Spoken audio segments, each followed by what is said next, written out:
दोस्तों नमस्कार, ग्रामीण क्षमता न्यूज चैनल में आप सभी का स्वागत है।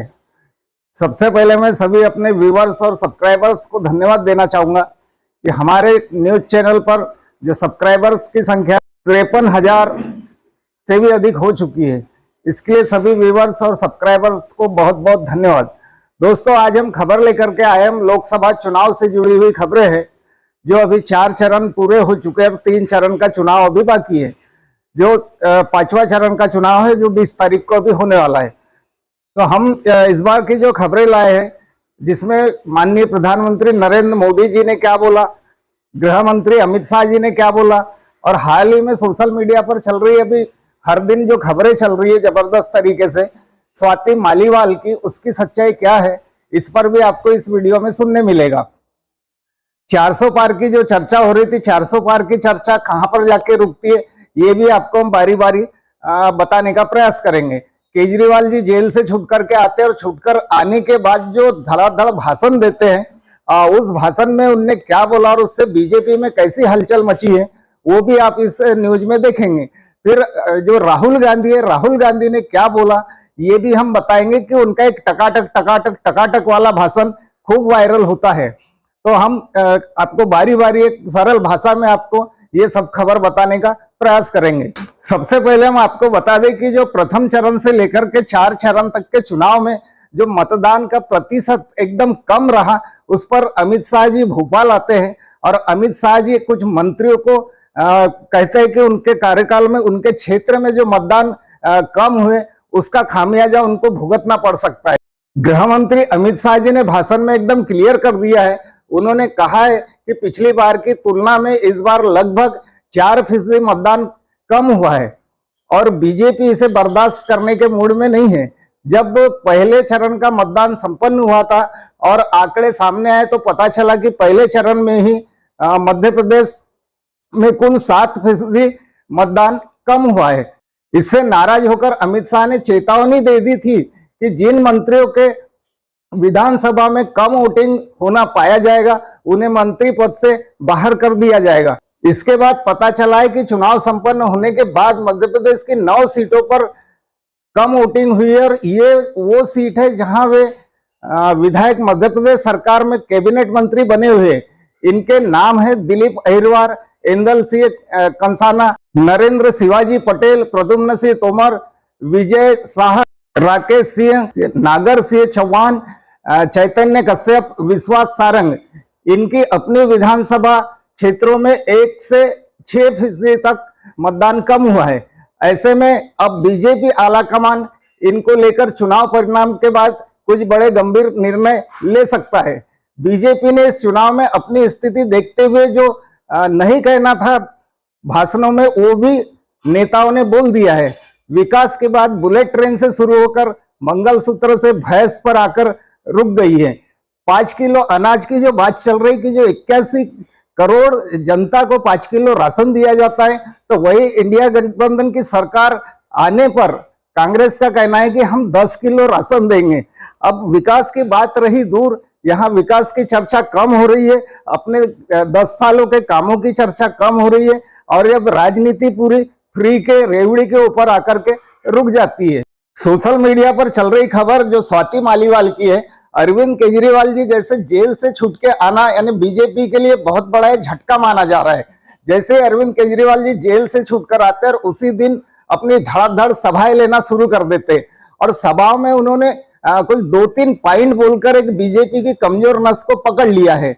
उन्होंने कहा है कि अगले वर्ष मोदी जी 75 वर्ष के होने वाले, जो कि मोदी जी ने 2014 में एक नियम बनाया था कि वहां पर जो भी मंत्री उनका 75 वर्ष का हो जाता है तो उसे रिटायर कर दिया जाता है।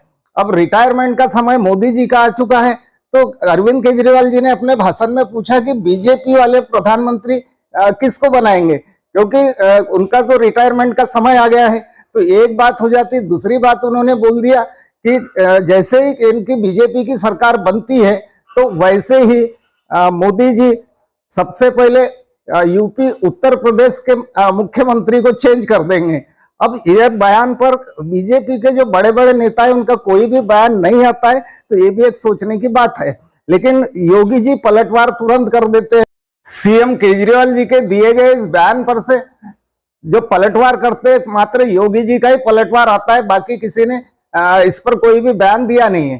केजरीवाल जी के 4 दिन पुराने भाषण पर बीजेपी के जो नेता है उनके पलटवार ना आते हुए डायरेक्ट जो योगी जी है उन्होंने पलटवार किया और उन्होंने अरविंद केजरीवाल को कहा है कि जेल में जाने से उनके बुद्धि पर परिणाम हुआ है, ये जेल का रिएक्शन है, क्योंकि जेल में जाने से बुद्धि भ्रमित हो गई है, भ्रम में पड़ गई है। इधर राहुल गांधी का भी एक भाषण खूब वायरल हो रहा है। उन्होंने दावा किया है कि उन्होंने कहा है कि आप जो भी बोलो, मैं जो भी चाहूं मोदी जी के मुंह से बुलवा सकता हूं, जो नहीं बुलवाना है वो भी मैं कर सकता हूं। तो इस पर उन्होंने एक बोले थे कि जो अकाउंट में हम पैसा डालेंगे, टकाटक टकाटक टकाटक अकाउंट में पैसा डालेंगे, तो वही शब्द मोदी जी भी दोहरा देते हैं। क्योंकि मोदी जी के अभी के जो भाषण है तो आप सुन रहे, जो कि माननीय प्रधानमंत्री जी को इस टाइप के भाषण देना यानी ये तो शोभा नहीं देता है, ये हर कोई बोल रहा है। क्योंकि मोदी जी ऐसे अजीब अजीब भाषण दे रहे कि जो उनके जो कांग्रेस का मैनिफेस्टो था जो किसी ने पढ़ा तक नहीं था, तो उस पर छत्तीसगढ़ के पूर्व सीएम भूपेश बघेल जी ने बताया कि हमें कई पत्रकारों ने पूछा है कि आपका इतना बड़ा मैनिफेस्टो जनता तक कैसे पहुंचेगा और जनता कैसे पढ़ पाएगी। लेकिन उन्होंने अपने वक्तव्य में एक जाहिर किया कि बोले मोदी जी ने हमारा काम एकदम आसान कर दिया है। क्योंकि मोदी जी अगर ये मंगलसूत्र की बात करते नहीं, 2 कमरों की बात करते नहीं, गाय भैंस की बात करते नहीं, तो कोई भी मैनिफेस्टो पढ़ता नहीं। अब जितनी भी जनता, पढ़ी लिखी जनता है, उन्होंने सबसे पहले मैनिफेस्टो पढ़ना चालू किया कि जिसमें ना मंगलसूत्र का जिक्र आता है ना भैंस का जिक्र आता है। तो इससे इन्होंने धन्यवाद भी कहा है मोदी जी को कि अगर ये ऐसा भाषण नहीं देते तो कांग्रेस को एक लाभ नहीं पहुंचता, जिससे जनता जो मैनिफेस्टो है इनका घोषणा पत्र नहीं पढ़ी होती। अब घोषणा पत्र पढ़ने से जो कांग्रेस ने जो अपने जो नियम रखा है या कांग्रेस ने अपने जो वादे किए हैं और कांग्रेस ने जो आगे का सपना देखा है देश के बारे में, तो ये सब जितनी भी अच्छी बातें लिखी है तो ये जनता को पसंद आ जाती है। तो क्या अब ऐसा लग रहा है कि मोदी जी या भाजपा इनको क्या भय सता रहा है कि हमारी सरकार जाने वाली है और इंडिया गठबंधन की सरकार आने वाली है? तो ये तो बोलना किसी से ये जायज नहीं होगा। लेकिन हम अगर इनके भाषण उठा के देखते हैं तो अमित शाह जी भाषण में बोलते हैं कि यदि इंडिया गठबंधन की सरकार आ जाती है तो वो सरकार में 5 साल में 5 प्रधानमंत्री बदलेंगे। यहां तो बोला जाता था कि भाजपा 400 पार। अब 400 पार होने वाली भाजपा तो यहाँ इंडिया गठबंधन का तो अता पता ही नहीं। और बार बार बोला जाता है कि कांग्रेस मुक्त भारत।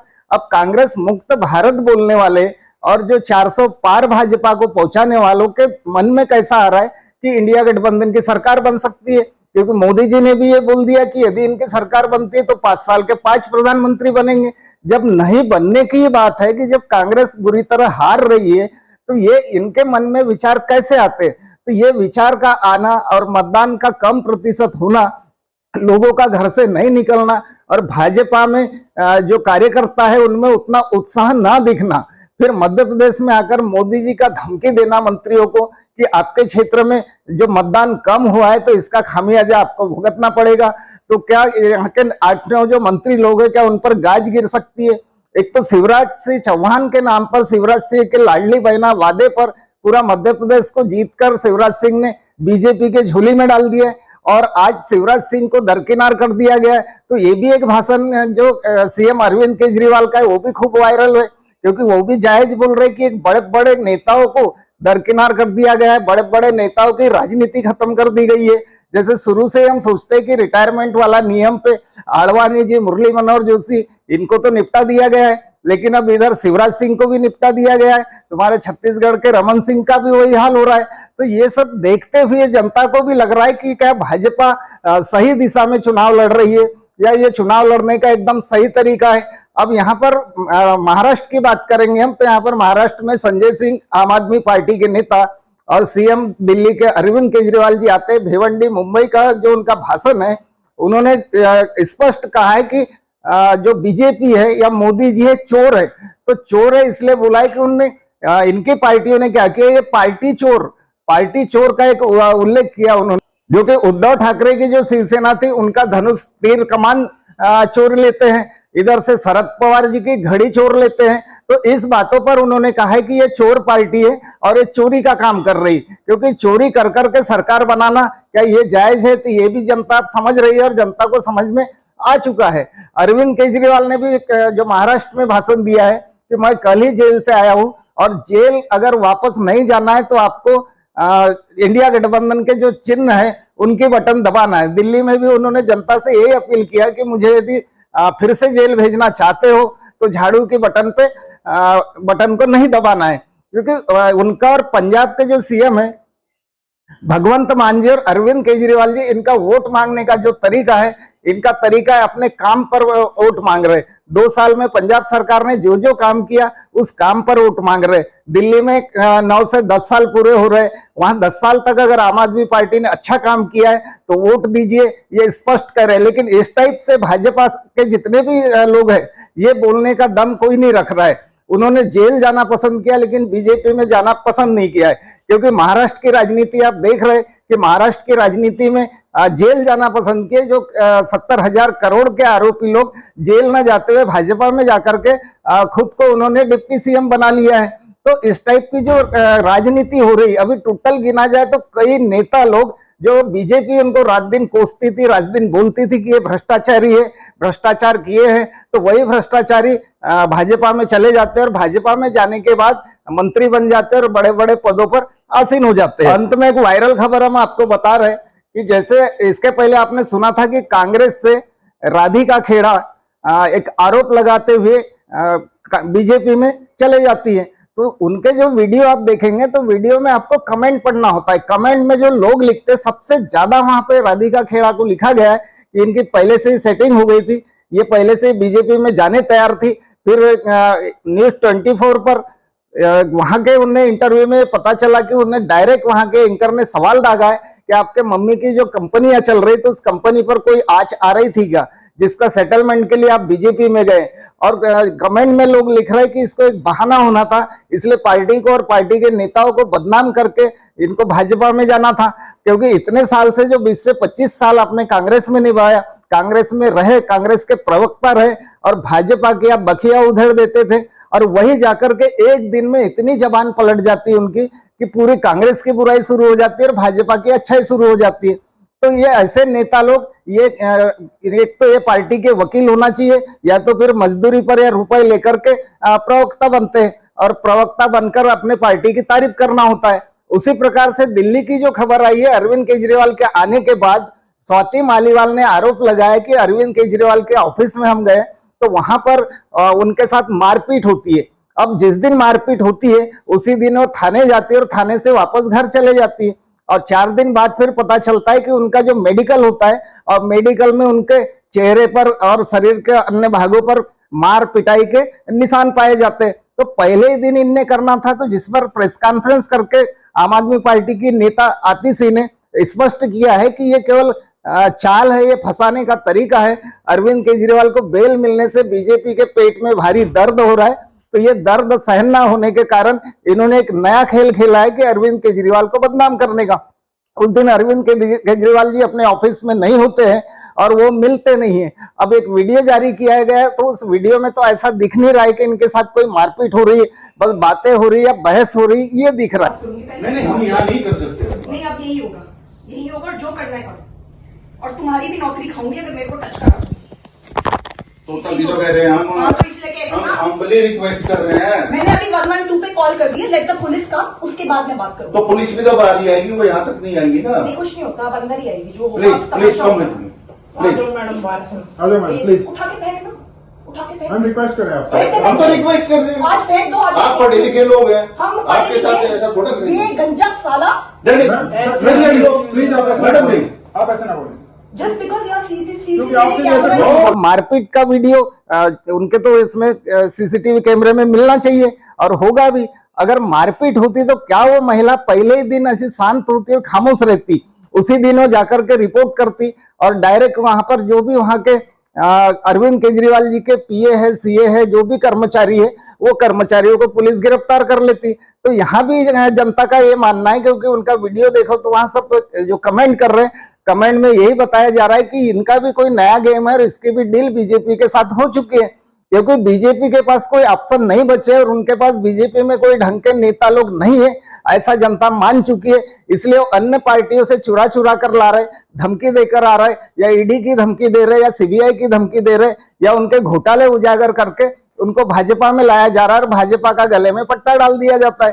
तो वो जो गमछा है भाजपा का वो लेकर के बढ़िया शान से टीवी पर आकर बैठते हैं और जो भी भाजपा की तारीफ करना उसी दिन से शुरू कर देते हैं। तो इस बार का जो चुनाव है एकदम ये हटके चुनाव हो रहा है, क्योंकि इतना बड़ा गठबंधन होकर एक साथ कभी चुनाव नहीं लड़े थे। अब इंडिया गठबंधन को शुरुआत में एकदम हल्के में लिया गया कि ये इसके साथ हमारी कोई टक्कर नहीं, कांग्रेस के साथ हमारी टक्कर नहीं है। तो माननीय प्रधानमंत्री जी जहां भी भाषण देते तो कांग्रेस का नाम लिए बगैर उनका भाषण पूरा नहीं होता है, राहुल गांधी का नाम लिए बगैर मोदी जी का भाषण पूरा नहीं होता है। और आज तो ये देखा जा रहा है कि कोई भी भाजपा के नेता भाषण में अगर कांग्रेस, पाकिस्तान, हिंदू, मुस्लिम, राम मंदिर, राहुल गांधी, सोनिया गांधी बोले बगैर वो भाषण दे ही नहीं सकते। अगर उनने 10 साल का जो अच्छा विकास किया, 10 साल के काम किए, जनता के हित में विकास किया गया, जनता के लिए विकास किया गया, जनता के लिए लाभ देने वाली योजनाएं लाई गई है, तो जरूर उस योजनाओं पर बात करते और उस योजना पे वोट मांगते। अब जनता तो ये पूछ रही कि 2 करोड़ रोजगार साल के कहां गए, जनता तो ये पूछेगी 15 लाख अकाउंट में आने वाले थे कहां गए, क्योंकि जनता का काम तो पूछने का है। पर इस बार जनता का मूड दोस्तों किसी के समझ में नहीं आ रहा है कि घर से क्यों नहीं निकल रहा है, वोट परसेंटेज क्यों गिर रहा है, कौन किसको मतदान कर रहा है, क्या कांग्रेस पार्टी के लोग घर से नहीं निकल रहे या भाजपा के लोग घर से नहीं निकल रहे, क्या पता नहीं कि भाजपा के कार्यकर्ता ही वोट देना नहीं चाह रहे, क्योंकि वो भी 10 साल में जितना झूठ परोसा गया था, झूठ बोला गया था, पूरे भाषणों में झूठ देखेंगे आप शुरू से भी सुनेंगे तो वो उसके कारण क्या इनके जो कार्यकर्ता है सब घर में बैठ गए हैं।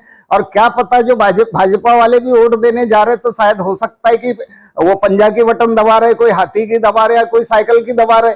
तो यहाँ महाराष्ट्र में भी अभी तक ये चल रहा है कि महाराष्ट्र में भाजपा का पूरा पत्ता साफ है, ऐसा हर अपना यूट्यूब चैनल पर जो न्यूज वाले हैं वो बता रहे हैं, क्योंकि चौथे चरण में भी स्थिति साफ नजर आ रही है। और चौथे चरण की स्थिति देख करके अब भाजपा समझ गई है कि भाजपा जा रही है और इंडिया गठबंधन की सरकार आ रही है। अब ये तो वक्त बताएगा कि 4 जून को जो निर्णय लगेगा, 4 जून को जो मतगणना होगी और 4 जून को जो रिजल्ट आएगा, फिर हमें देखना होगा कि प्रधानमंत्री बनेगा कौन और इस देश की जो कमान जाएगी किसके हाथ में। अभी तो 4 तारीख तक के यही चलेगा, क्योंकि 3 चरण और बाकी है। 3 चरण के चुनाव होने के बाद 4 जून को हम रिजल्ट देखेंगे। तब तक के लिए दोस्तों नमस्कार। ग्रामीण क्षमता से मैं दीपक कुथेकर।